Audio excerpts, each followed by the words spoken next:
Hello and welcome to the Moonshots Podcast. It's episode 254. I'm your co-host, Mike Parsons, and as always, I'm joined by the man himself, Mr. Mark Pearson-Freeland. Good morning, Mark. Hey, good. Oh, I was so excited, Mike. I cut you off. That's how good my day and my morning is. Good morning, Mike. Good morning, Moonshots family. Good morning, subscribers, listeners, viewers. Boy, as always, Mike, not always, but, particularly on the days that you and I settle down into our Moonshots recording mode, do we have an action-packed adventure ahead of us, an hour where we can deep dive into yet another classic marketing and product book that I know you particularly are excited to get into. I'm feeling like I'm in heaven. I'm feeling like to get a second installment from an absolute Moonshots classic. I'm excited to dive in. So reveal the mystery, young Mark. That's right. This week, members and listeners and viewers, we are diving back into Seth Godin. This is our second in the series on Seth Godin. Last week we did This is Marketing. This week we're getting into Purple Cow. Now, Mike, for those listeners and viewers and members, might already know, obviously, Seth is this renowned, fantastic marketing expert. He's written, I think we heard last week, 22 books, maybe. But I think this book, Purple Cow, is really going to help you and I advocate for brands, for teams, to create products and services that I think, Mike, are remarkable. Products and services that stand out, right? Yes. Yeah. So I think this episode is for anyone who wants to launch something new into the world, be it a business, a product, or a service. And as much as this is a North Star, it's also a bit of a warning. And, the truth is, whatever it is that you're creating, it's got to meet the criteria, the ultimate test. Is it a purple cow? You might be wondering, what the hell is a purple cow? Good news, we will tell you. And we'll show you and discuss with you how you can actually make your own purple cow. But Mark, the world of marketing and advertising has changed dramatically in the last 20 years. And we heard about that in the last episode. Today, what we are starting to frame is how do you be successful in this new world? How do you take this idea of purple cows, create your own purple cow so that you can create a product, service, or business that has a long-term opportunity to thrive and to grow? Don't be the best kept secret in the planet. So if this tickles your fancy, listeners, viewers, and members, you've come to the right place. So let's dive into Purple Cow, Mark. Where do you want to start? Yeah, absolutely, Mike. You've tickled my interest. Let's get straight in. Let's hear from Seth Godin himself. He's going to break down a little bit for you and I, as well as all of our listeners, the difference between authenticity, empathy, and this great idea of interesting products. For 100 years, businesses, North America, Latin America, South America, have been about one thing. How do you make an efficient factory to make stuff? Mm-hmm. If you have a coal mine, how do you get the coal out of the dirt as cheap as possible? If you're an insurance company, how do you make writing policies as cheap as possible? That mindset, drill it in, is very imperialist, and it's very old school. And in fact, it worked for a really long time. But then we caught up with ourselves. Now we can't make it any cheaper. We can't make it any faster. We're not going to win because our stuff's more average. That we have to change our business and say, no, what we make are things that are more interesting, not things that are more average. So if I pick a couple industries, if I look at the computer business, Dell computer, boring, average, cheaper. Apple computer, the most profitable, valuable tech company in North America. What's the difference? The difference is Apple doesn't worry about making it cheaper. They don't worry about their employees fitting in. They worry about innovating, and they worry about going to the edges. That's a different business to be in. That if you run a shoe store and all you do is sell typical shoes to typical people at a fair price, the minute I can get it cheaper, I'm going to leave. But if you're doing something innovative, there's a furniture store in Boston, for example, that has a roller coaster in the store. And a whole special area for husbands. Yes, and a whole special area for husbands, and a giant screen. So on the Super Bowl day, for the big football game, it's filled with all the husbands watching the best screen in town while all their wives are out there shopping. Do they sell furniture? Well, furniture is what their business is, but that's not necessarily what they think of themselves as doing. I'll give you one more example. Yes. Every day for more than 5.5 years, I've worn the same idea in socks. And I don't know, if you can get to my socks here, but there's a company that makes socks that don't match. They make them for 12-year-old girls. It's called Little Mismatch. When I first wrote about them, Little Mismatch had $1 million in sales. The mindset of a sock manufacturer is, how do we get stores to carry our socks? How do we charge a little bit more? How do we make them a little bit cheaper? How do we make them average? Little Mismatch socks don't match. They come in 133 styles and none of them match. And they're for 12-year-old girls, but not all 12-year-old girls, just some. Which 12-year-old girls? Girls that have a fashion problem, girls that don't have enough to talk about during lunch or recess. They can't afford a new outfit every day, but they can wear these socks. And one girl says to another, "Want to see my socks?" And that is their entire marketing strategy. Want to see my socks. Because then that 12-year-old girl goes home and says to her mom, "I need new socks." So you want to know how much they did last year? How much? $40 million. In 5 years, they grew to $40 million. How did they do that? The socks are ordinary, but the story is extraordinary. So if you said to them, "What do you do for a living?" they wouldn't say, "We make socks." They would say, "We tell stories." Wow, Mark, okay, here we go. Let's dig into what this means for us and how we can figure out this purple cow thing. I think the real risk of making a very average product is something that we see all the time. If the product's just average, right? As soon as a cheaper option comes along, you're like, well, I'm not really that into this product, so I'm happy to leave and not be loyal to this product. For example, I love Koyo shoes. Great shoes. If you're in New York, head down to Soho to their kind of flagship store. I was there just last week, and I happily pay $250 for a pair of white sneakers. The reason being, they're handmade, fit beautifully, and they last forever. Here's the interesting thing. My Nikes may have looked good, Mark, but actually I was like, geez, these are really expensive. Close to $200 per pair of Flyknits that I run in. And you know what? I wasn't that happy with the durability of the shoes. So what happened is I had this moment where I thought, well, what else can I get for the same price? And I noticed there's On Airs and Hokas. So I went to the shoe store and I paid roughly the same amount.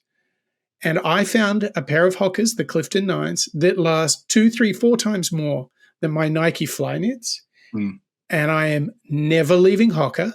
And I'm never leaving, for the more formal occasions where I wear my Koyos, I'm never leaving Koyo. I basically waited to go to New York to pick up a new pair of Koyos because I am a total fan of their remarkable product. I'm totally bought in. Like, average is not an option anymore. I think this is really what Seth is teaching us. Do you see this in yourself as well, where if something's average, you are not a loyal customer, but if you are buying something remarkable, you will not only go back and buy it, but you'll tell, if you're anything like me, do you notice yourself telling everyone about it? Oh my gosh, you have to get this. Yeah, I remember one story when I was back in London where there was a fantastic denim maker called Hyatt Denim Jeans. And they were from some small town in Wales. And this is going back maybe 2012, perhaps. And I remember very, very distinctly falling in love with the brand because of how much effort they put into their, annual brochures. They kind of treated it a little bit like a coffee table book, beautiful photography and so on. But also when you actually got the product home, and, the jeans were pretty normal price, they weren't 4X or anything. They were all hand signed by the individual who put your jeans together because at the time they were very, very small. Now, the reason why I remember them so distinctly 10 plus years later, Mike, is because of that unique, remarkable experience, because it was so personal, much like when I go to a coffee shop. If somebody says, "Hey, Mark, how you doing?" Suddenly I'm going to go there more regularly because I feel connected, right? Well, that's a remarkable experience. And isn't it crazy what Seth was talking about is there's a furniture store with a roller coaster in it. And nobody thought that they were in the business of entertaining the husband while the missus had a look around. but they thought differently about it. That was a remarkable experience. And just the same way is in the sock brand, you might not be able to argue that the fabrics they use are any better or worse than any others, but they created these really colorful collections that got girls talking at recess and lunch like, you want to see my socks? Yeah. So average is not an option. I think this is the big lesson. And that if you look at the example that Seth gives of the success of what you can do, it's not just the furniture store and the socks. Apple is a very good example. Through their dedication to design, they came along and they said, you know what? We can do a better telephone. Then they came along and said, we can do a better tablet computer. Then they came along and said, you know what? I think we can do a great watch as well. And recently they said, I think we can do a better headset. And I just want you to put this in perspective. Apple does one headset. Oculus has been doing this for 10 years, tons of product releases.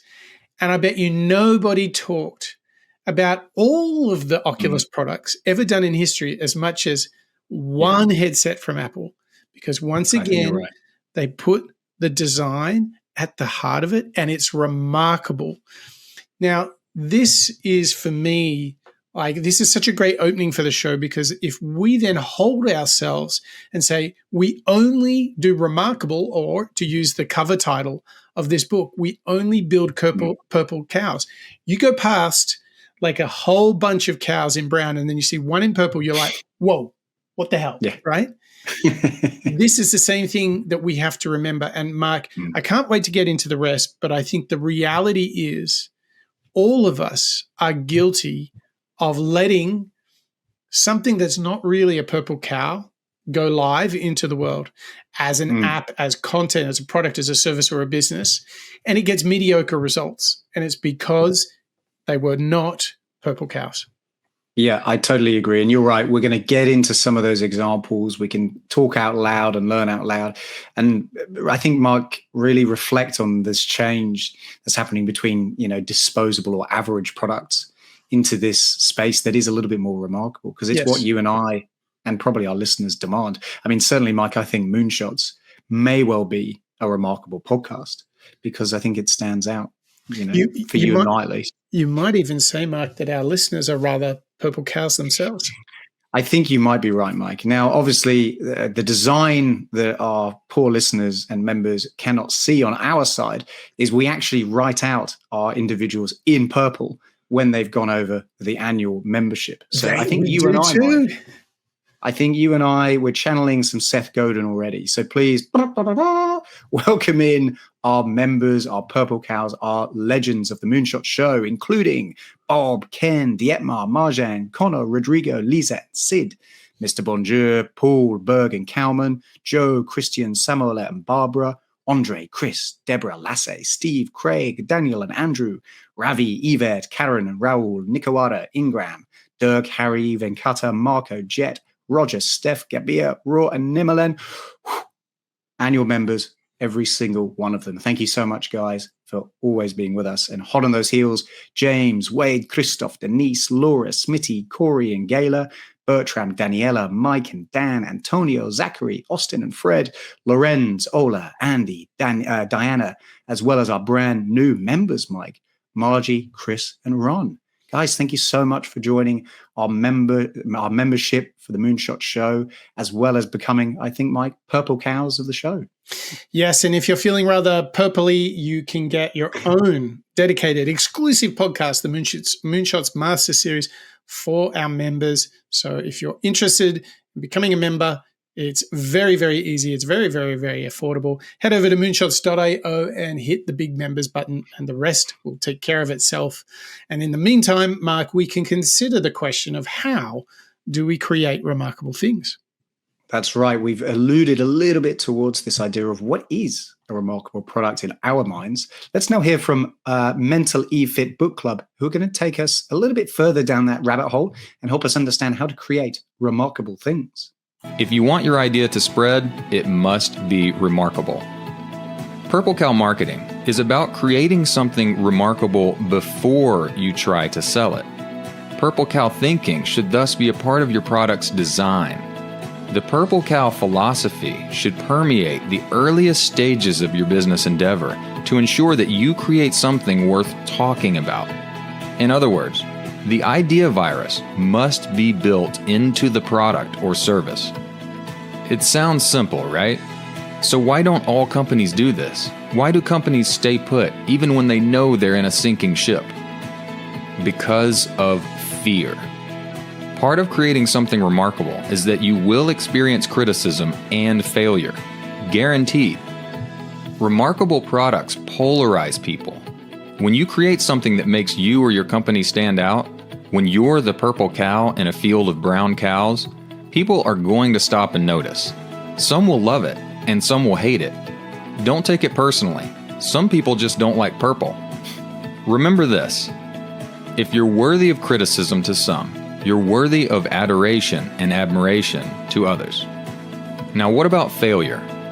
The key to getting past the fear of failure is to understand that remarkable products are born out of the ashes of failure.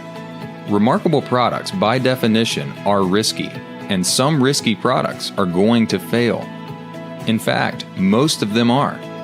If you keep creating and keep designing with remarkability in mind, eventually you'll create something people want to talk about, and the idea virus will spread.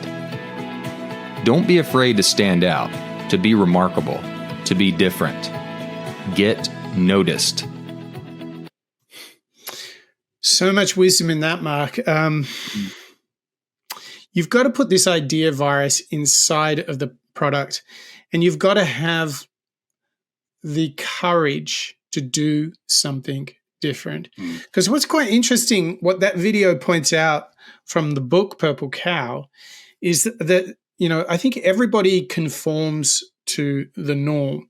So let me give you a couple of examples. I'm going to explain a startup idea and category, and I want you to see how easy it is to quickly guess what colors their brand would be. Okay, so you're going to do a really trustworthy financial service. It's going to be like a money thing. What color would you expect someone launching a brand new financial service? What color are you expecting their brand to be? Oh, Mike, this is going to be interesting. I feel as though maybe green, maybe trustworthy, or maybe blue. Bingo, color of trust, because it has old school royal kind of hues to it. So if you think about a lot of big banks, a lot of them go for the color blue. NatWest, Bank of America, right? Now, to go with your other suggestion, I'm going to launch a health care product service. I'm going to come out with lots of healthy foods. What color is my brand? That's going to be green, right? Exactly. Now, this is totally unremarkable because I bet you if we have a look for, let's do some fun here. Let's have a look in our Google for healthy brands, healthy food brands, and let's have a look at their logos. And all of a sudden you'll realize that, oh my gosh, this is insane. This is so funny. Oh my gosh. Okay, I'm going to put it on the screen here, Mark. This is so hilarious. Check this out. Okay. So for those of you watching us on YouTube, I've just typed in healthy food brand logos, and Mark, what do we see? There's a lot of green, healthy, inverted commas logos, isn't there? Blimey. So, it really is saturated. Yeah. And so as good meaning as you might be creating these healthy foods and having a green logo of a leaf, which seems like they all have a leaf as their logo. The point is that's not remarkable anymore. And you're right. I've just done a quick check, Mike, as well for banks. And I know you listed off a couple. So you got within, this is not me searching for blue at all, but unprompted, Deutsche Bank, Bank of America, ING, Chase, Citi, American Bank of America, Express, Australia, Barclays. New Zealand, Barclays. Capital One. Yeah. Union Bank, First Financial Bank. Oh my goodness, you're totally right. Isn't that funny? So, and I think the insight here, just to bring it back to Seth, is it's hard to stand out when so many are following the same path as a Yes. consumer, of which you and I are. Yes. How would we distinguish? Yes. And so wasn't it interesting, though, what that video was pointing out inside of the thinking of Purple Cow is you've got to be prepared to be criticized and loved. You can't have one without the other. And I think this is the core of the fear. People don't want to have their new product or service criticized. But what's quite interesting is Seth Godin is teaching us, you just have to be prepared to go out there, because for every critic that is out there, there will be a fan as well. Yeah. Yeah. Isn't it interesting, Mike? I'm struck when we're breaking it down in such a way that it reminds me of Elizabeth Gilbert. You know, this idea of taking a risk, you know, going out there, the self-admission that you're not going to get everybody. Not everyone's going to love your book. I'm sure there are critics of it, maybe even Seth Godin. So the point, though, is going out and experiencing it, giving it a go yourself, doing that work, as we saw in that last video just now, testing, improving, and re-releasing. That cycle, I know that you and I obviously have pushed that a lot, and we're firm believers in the value of having a dialogue with consumers and improving a product. But isn't it interesting to see this come back again, this insight of failure being the thing that probably enables a lot of brands to go down the same path that they already have, re-releasing products that are quite similar or maybe very, very safe, because they just need to put out something. You know, right. I'm sure both of us have probably worked with businesses that have created or released products that if we look back at them now, we'd think, I don't know why they would have bothered releasing that, because it's the same thing. Or yes. You know? Yeah. And so this gets us to the point where we start to see there's a bit of a reveal. The world has really changed, where you just can't get away with an average product, right? No. You have to have the courage to overcome the fear of being different and to create something that people remark upon. You need to be the Purple Cow, because, you know, if you think about it, how many products, Mark, are just 2 or 3 stars on Amazon and never get considered because they're doing nothing special. They're Me Too products, and they probably have an audience that it would be first to swap, change, or go to another product if it was cheaper, because that's what happens. But when I talk about my favorite shoes, Hoka and Koyo, the job you would have to do to get me to swap brands now, because there are so many benefits that I get to using those products that I'm all in. Like, I was like genuinely excited to go into the store in New York last week to buy a pair of sneakers, because I am such a fan. I can't believe I have a pair of casual dress sneakers that can last for 3 years, because I do a lot of walking and it is off the charts. They just last. They look great, and I feel really good with them on. Like, I must be the biggest influencer for the Koyo shoe brand in the planet. The thing is, they've got a podcast under their belt already. Yes. By the looks of it. Yeah. So if you were going to create a brand new product right now, how would you overcome that fear, Mark, of being criticized? How it rationalize for us the sort of the kind of speech you're going to get in the locker room before you go out there and build that product? How are you going to be remarkable, and how are you going to avoid falling for the trap of another green logo? Yeah, another green logo. I think it really begins with customers. You know, obviously the inside around the idea as well. But I think for me, if I was in a position where I was trying to create or communicate a brand new product, I'm going to go and look at the customers. I'm worried that it's going to be falling on negative ears. Maybe it's a new EV, electric vehicle, or whatever it might be. I want to go out and tackle it head on. I want to know what those customers are going to say in advance, because there's no going back once day one has come around. You put the product out there. And like you've already called out, Mike, the vision from Apple with the headset and so on. There's so much nowadays, as we know with marketing and how much changed, that first reveal matters so much. Well, it's And interesting, you isn't can't it? go So back. you're basically saying, okay, if I need to overcome that fear and be different, I need to go to the audience first, right? Correct. Yeah. What Okay. about yourself? Where's your locker room chat? I think it is not only.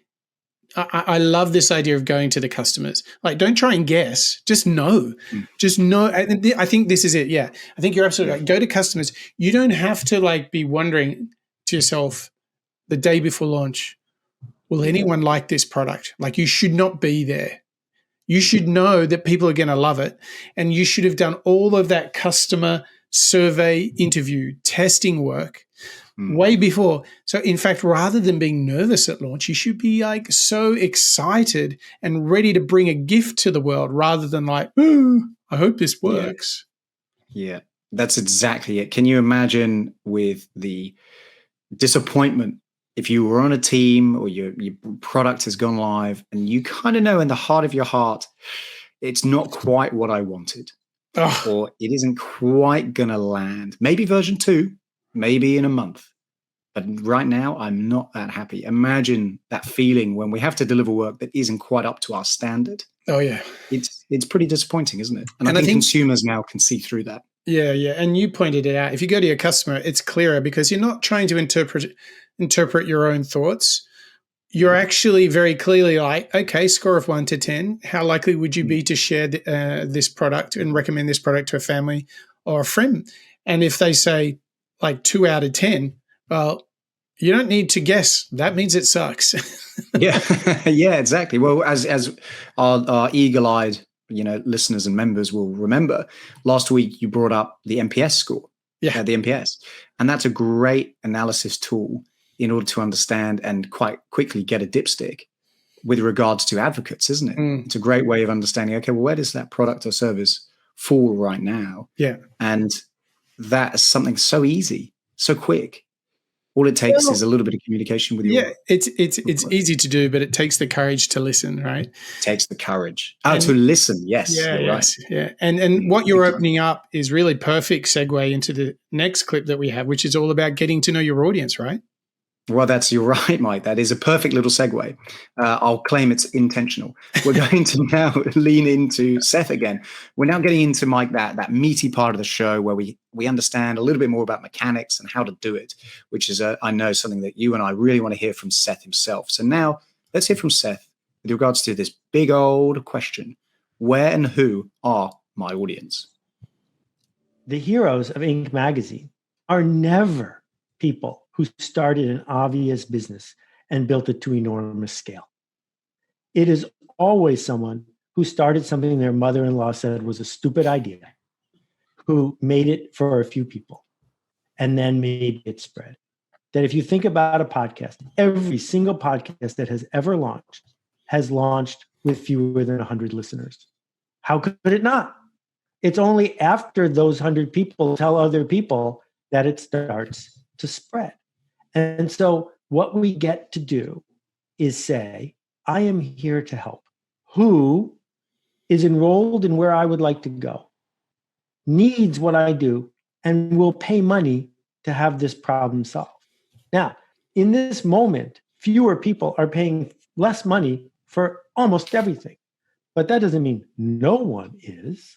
I was talking to a small business owner in Ohio. He runs a business called Chef's Table. Chef's Table made a living for years and years selling 7,000 different kinds of fruits and vegetables to fancy restaurants. Like if you want purple basil that's this big, they would grow you a little tiny plot of it. And he told me that last week they got more orders in a single day than any day since they opened the business. Not one from a chef. Because what they said is there's a whole bunch of people who are used to paying X number of dollars in a restaurant, and they're going to pay half that to cook themselves dinner tonight. I'll ship it directly to them. Is business better than ever? No way. No way, because his margins are much smaller. But he just discovered with a pivot that there are people who want something that he can bring them. Whether or not that's a viable business going forward is unknown, right? The real question I'm asking people is, if you got out of your own head about where you are, your stuckness, your need, the burning of having to pay back whatever bills you have to pay, and said instead, who is it that I can help today? What story can I tell to people who trust me? Then you can go solve a problem. Now, if you don't have trust, then you're going to be inclined to go race for attention. And the problem with racing for attention is that's sort of like spamming people. Social media loves it when people race for attention because that's how they make a living. Hit the boost button. They make a living tricking you into thinking that like means someone likes you and that friend means someone is your friend. They're not.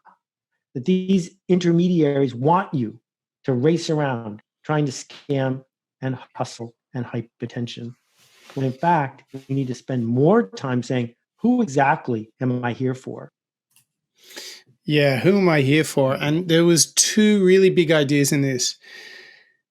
What Seth was talking about from Purple Cow, like if it's remarkable, I think you can say that you've achieved product market fit, that you have a product that fits the market. Now, because we're going a little bit deeper on this one, let's ask ourselves, like, how do we know if you've got product market fit? And I'll give a few examples, Mark, and then you can give some. But I think the biggest thing is if you've built a Purple Cow and you give your product to your customer, I think the first thing they say after using it, genuinely, not just because you're standing there eagerly awaiting their feedback, but they say, wow, this is great. Like if you don't get wow, if the wow is not obvious when people use the product, like if you have to like, oh, no, go over here and do this. Oh, no, do this.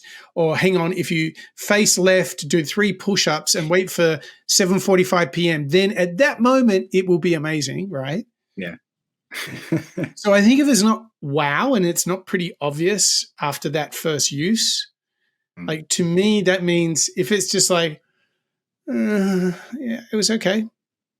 Bog standard, average, everything normal-ish. Like, I think if you're doing something new and it's only like meh, I think that's a big flag. If you get wow, wow equals Purple Cow in my books. How else do you think we will know? When do you notice that products have a market fit? I've talked a little bit about it's wow pretty instantly for the customer. What else comes to your mind? Well, I think it's somewhat built upon this inside of feeling wow, but it's when a product replaces another product. Oh. So what I mean by that, and an example that comes to my mind when we were preparing for the show was Slack. You know, whether you love Slack or hate Slack, based on, you know, not being able to turn it off and so on. What it did successfully do in my mind was consolidate a lot of the clutter that takes place and a lot of threads that happen over email. So for me, when I really started using Slack, I realized actually this is more convenient. This is a better way of collaborating with my team, particularly those who are around the world. Yes. That for me, I think is a great product market fit because it was replacing quite an archaic system with email. Very, very cluttered, very clumsy. And I think that made it a lot better. And that's where the wow came from, because I realized, oh, hold on. I've now not only impressed by it, but it's actually replaced something that I was using day to day. Yeah, that's a good one. I love that. And very close to yours, but a different twist is if you give your product to the customer for one-time use or a day or a week, and then you say, give it back. And they're like, no. I got to keep this now. This is much better than what I had before.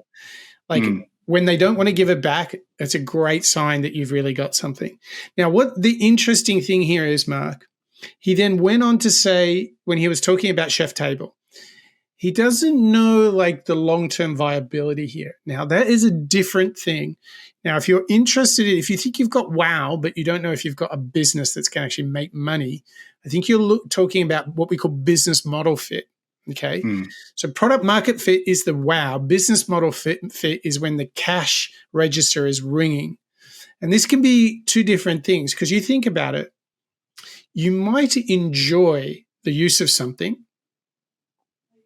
and then they tell you the pricing and you're like, no friggin' way, right? Yeah. No way. Mhm. That's way off the charts.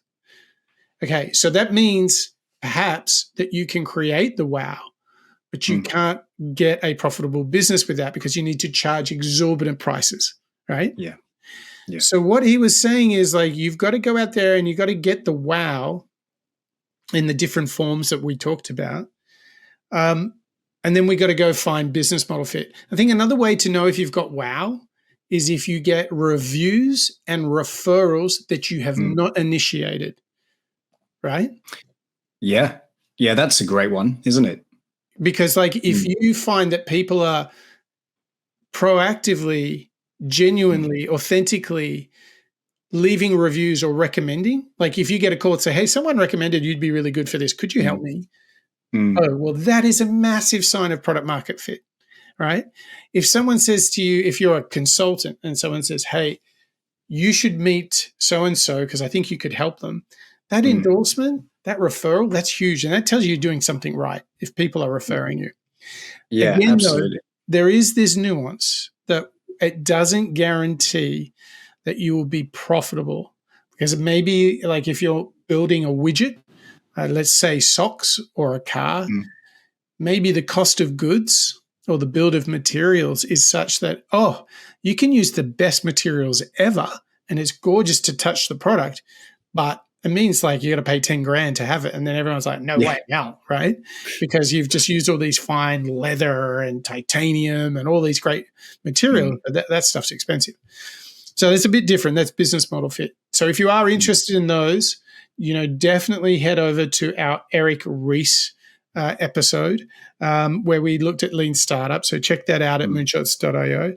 But I think where to bring this full circle, he's saying to us, start with the few and get the wow. If you do that, you might be able to start small and then grow massive. But you can't get to massive without first starting small. I mean, we certainly started with less than 100 users. Now we're like 100,000 listeners. So it took us 7 years to get there. It just didn't, we didn't like turn it on and then all those fabulous members, listeners, and viewers were there. That took 7 years of hard work, didn't it? Yeah. Yeah. It's a lot of time, a lot of diligence, and a lot of effort. Again, there aren't things such as overnight successes. Right. You can't get a six-pack within 6 hours. That's right. These things take time. And I think, like you say, Mike, a lot of this comes down to, as we heard in the early clip, authenticity and empathy. And I think what you and I and the Moonshots folks have always tried to do is maintain that little bit of connection with our customers and our listeners. And you're right. I think that is where some of the brands that you and I have already listed today, some of the brands that maybe our listeners and members have in their minds when they're thinking, I wonder who is a purple cow in my head. They're the ones that I think stand out because they do create that little bit of reassurance or that little bit of dialogue with their consumers. We love obviously hearing from our fans, our listeners, whether that's via email or otherwise. And I think a lot of brands would benefit from doing the exact same thing. There's probably a lot of people who will obviously be sitting at Apple watching, tech review videos, but I don't know how much they're actually influenced from a product design perspective, which I think is really where you and I are kind of leaning in towards. How can we learn from our customers? How can we have the courage to go and make those changes afterwards and then make it better? And this really reminds me of probably the biggest product fail of the moment here in April 2024, which is the Fisker car company. And there was a very famous review done recently by MKB and on YouTube where he said this is the worst car I've ever reviewed. So I don't know what color is the opposite of purple, but this is certainly not, the Fisker Ocean is not a purple cow, that's for sure. And I think the point here, Mark, is when I look at the fact that the Fisker Ocean, and I'm just going to show our viewers here, I'm just going to put up on the screen, I'm just going to share with you like all the reviews, right? And it's so crazy. Like if you have a look here, so on the screen you see why the Fisker Ocean annoyed me. WTF? We bought this one and this happened. Too little, too late. Not the worst, not the best ever. the worst car I ever owned, and so on and so on. Here's the thing though, right?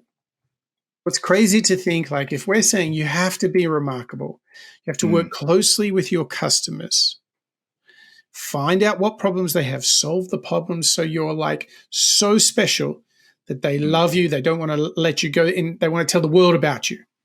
Yeah. It wasn't like just MKB. It's basically the last 3 months, YouTube has been full of people reviewing this car going, this is terrible.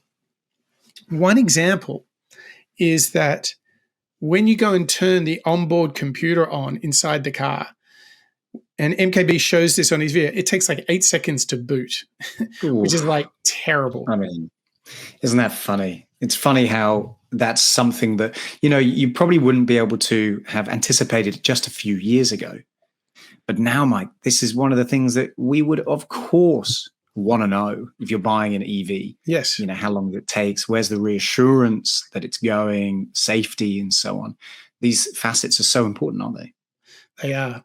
And what's crazy is there's all of this litany of issues with the car. Now, if they had followed Seth Godin's advice, make it for the few, solve a real problem. And we were talking a lot about keeping close to the customers so that you're really confident that this is truly remarkable. I wondered to myself, did Fisker ever really test this product with totally fresh, independent customers? Because quite quickly, they would have seen that all these safety issues, the drive issues, the fact that version 1 of the software doesn't update wirelessly. You have to have a technician come out to install version 2. Like there's all Is that right? Yeah. There's all of these things that are a problem with the car. My point is, surely if you had thought, hey, we're building a $70,000 car, let's do some independent testing with customers. Could it be that they didn't test because everyone's had the same issues with the car, every reviewer? Looks like it.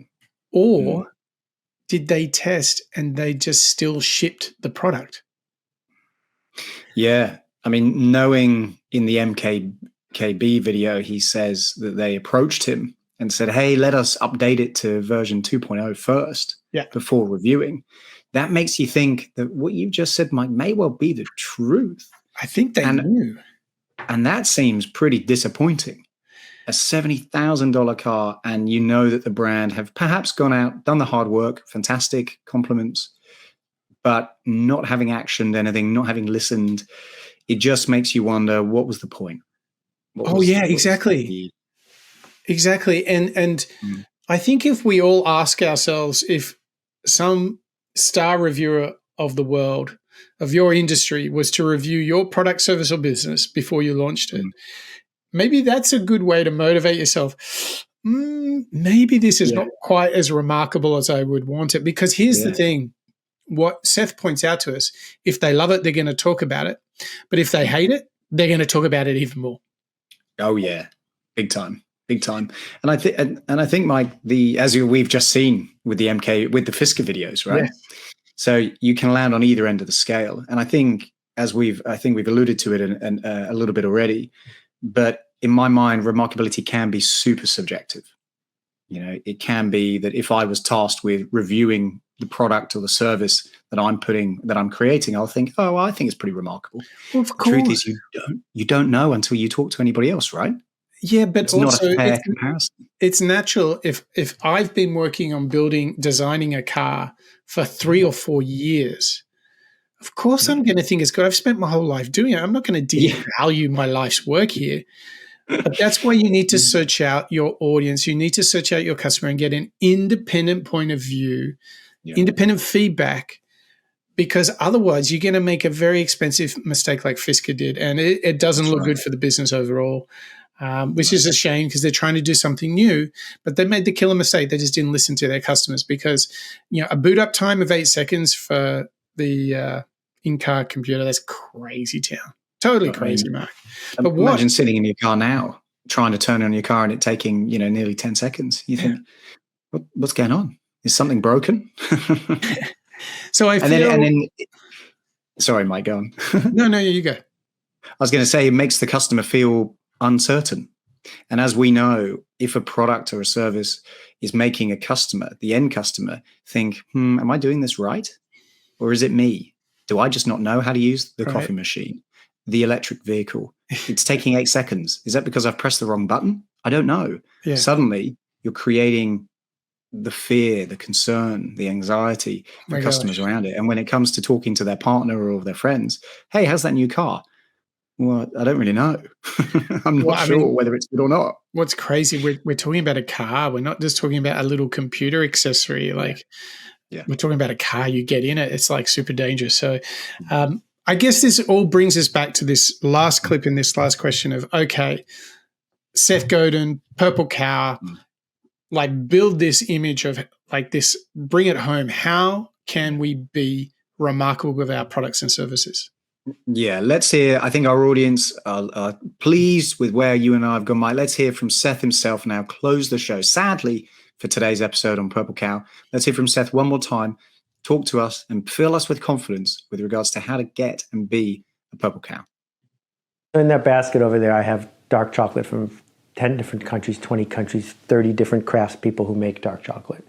Now, I'm obsessive about dark chocolate. I don't drink wine, so I use my wine budget to buy dark chocolate. Fine. What do you have to do to get me to buy your dark chocolate? Right. Very good dark chocolate doesn't cut it. Extremely good dark chocolate doesn't cut it. I'm not going to even talk about extremely good dark chocolate, but I'm going to talk about Rogue or Soma or Askinosie, because Sean Askinosie doesn't make extremely good dark chocolate. He makes insane dark chocolate. That's the cost. The cost is, if you don't want to make average stuff for average people, you have to make unbelievable stuff for a few people who care. Yeah, you have to differentiate yourself some way, right? If you don't have the biggest budget in town and you can't rent someone else's audience, your product or your service or your thing has got to be so remarkable, right? Right, and what remarkable means is worth making a remark about. So it's not up to you, it's up to me. If I'm going to talk about it, then it spreads. But you don't get to decide what's important to me. I get to decide what's important to me. What often happens with entrepreneurs, because we have so much trouble with our mother-in-law and so much trouble with the money and so much trouble with everything else, is when it comes down to it, we back off just a little bit. At the last step, we say it's good enough. Actually, it's not. That's that last step where you didn't push it off to number 11. That's when you stumbled, because you said it's good enough for everyone. Yeah, but you're not making something for everyone. You're making something for me. Good enough. Now, think about what we were talking about with Fisker. They're calling up MKB. Can you wait till version 2 of the software is there? So why didn't they hold the entire car back until version 2 of the software was ready, and they didn't have to go through all of this? Yeah, that's it. This precipice that Seth talked about, that we're like, it's okay. And then they say, this will be good enough. And he's saying, no, it won't. And it's true. We saw this with Fisker. Think about the Humane pin. Everyone's reviewed that, and everyone's like, well, it's way too heavy. So when people have it on their garment, it kind of pulls their garment down like this because it's too heavy, right? There's all these issues because it projects onto your hand. That's a bit of a stretch, all of that stuff. So here's the thing. There are moments, like if Fisker's literally ringing MKB and saying, can you wait till version 2, right? Then they would definitely have got thumbs up then. They would have got thumbs up for that. They could have avoided all this pain, but they shipped something that wasn't remarkable. They didn't ship a purple cow. We have to work out what the opposite color, the green cow, the blue cow, whatever, that color cow, certainly not purple. The point here, they shipped a brown cow, right? It's just brown cow. And actually it's not even good enough compared to other EVs in the market, right? Yeah. And that reminds me, Mike, before the show, we were talking about CD Projekt Red, the video game developer who created Cyberpunk 2077. Again, a classic case of releasing a product. Maybe they knew better. Maybe they knew it wouldn't work straight away. But instead, they released an update, several months, I think it was maybe even a couple of years later, which makes you think, okay, well, they'll obviously have shareholders. They'll obviously be required to get the game out and so on and so forth. But what the insight where I'm going here is the customers don't forget. Yeah. Fisker You and I, we've documented it on the Moonshots podcast. We've seen it live on YouTube. Yeah. This point of view and opinion about the brand as well as their product now, they haven't got off to the greatest start. No. And it's going to be something that they're going to now have to travel uphill to get over. Whereas if you take the time, you invest not only in the research, but also in the ability to action and maybe address some of it, hey, you're no longer at the bottom of the precipice.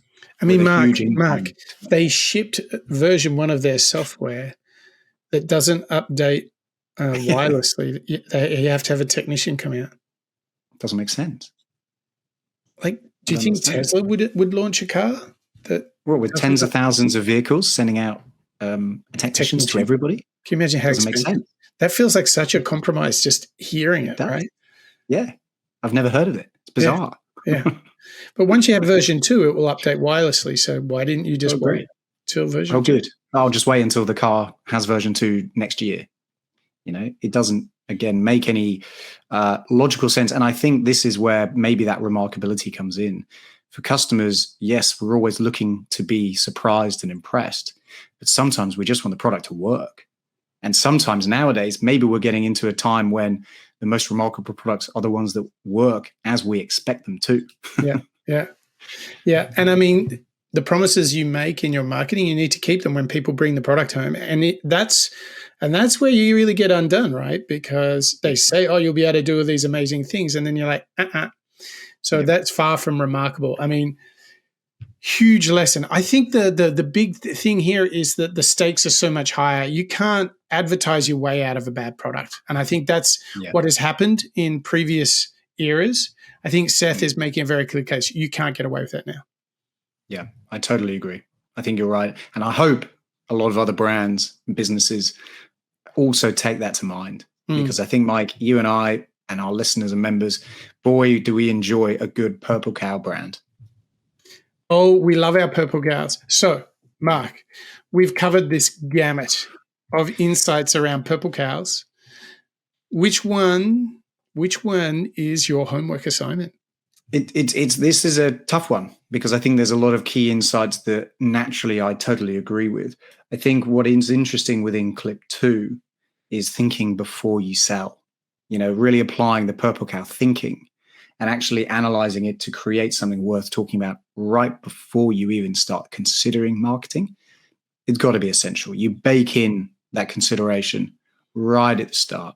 I think that's the key takeaway for me, Mike, as I think about products, services, work that I'm going to go and do. What about you? Which one from Mr. Seth Godin is really speaking to you today? What's most remarkable in your mind?